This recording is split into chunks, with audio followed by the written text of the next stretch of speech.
আসসালামু আলাইকুম। আজ আমি একটি বিষয় নিয়ে কথা বলতে আপনাদের সামনে এসেছি। বিষয়টি হলো সমালোচনা। এটা একটা আশ্চর্য শব্দ, যার গুরুত্ব এই সমাজের এক শ্রেণী মানুষ ধারণ করে চলে আসছে।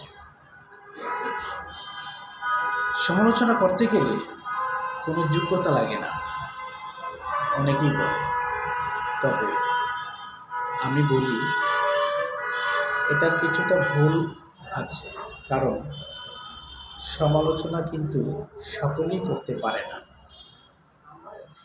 আজকাল অনলাইনে আপনারা দেখবেন বিভিন্ন অ্যাক্টিভিটিস্ট আছেন, যারা বিভিন্ন জন বা দল বা দেশকে নিয়ে বা সরকার প্রধানকে নিয়ে সমালোচনা করছে।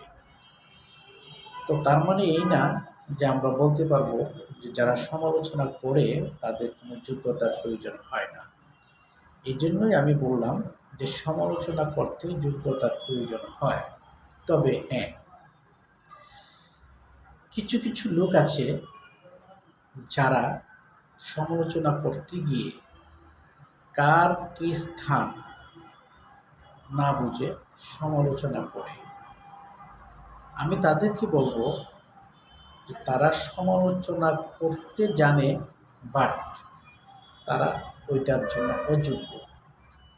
আপনি কাকে নিয়ে কি সমালোচনা করবেন, সেই সমালোচনা করার মতো সঠিক জ্ঞান আপনি যদি ধারণ করতে পারেন, সেই সমালোচনাটুকু গ্রহণযোগ্যতা পাবে।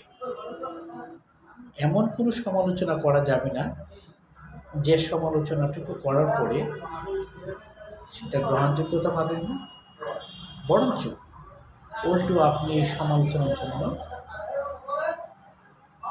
সমাদৃত হয়ে যাবেন, যা আপনার মান, সম্মান এবং ব্যক্তিত্বকে ধুলায় মিশিয়ে দেবে।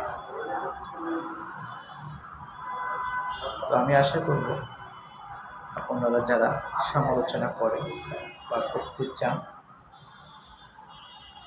একটু জেনে বুঝে তারপর যদি সমালোচনা করেন, সেটার গ্রহণযোগ্যতা কিছুটা হলেও পাবেন।